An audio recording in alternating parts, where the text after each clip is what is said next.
আপনি কি কখনো স্বপ্নে সাপ দেখেছেন? জানেন কি, স্বপ্নে সাপ দেখা কোনো সাধারণ বিষয় নয়।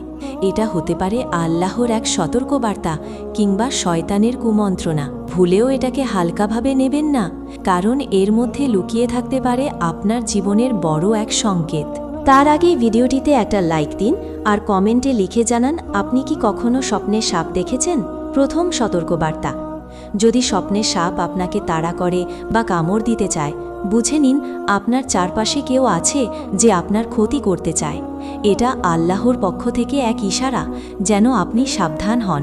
দ্বিতীয় সতর্কবার্তা: যদি সাপকে শান্তভাবে পাশে দেখতে পান, এটা মানে আপনার জীবনে কোনো লুকানো ফিতনা বা শয়তানের প্রভাব ঘাপটি মেরে আছে।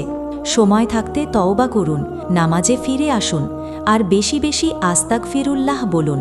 মনে রাখবেন, স্বপ্ন কখনো মিথ্যে হয় না, বরং আল্লাহ অনেক সময়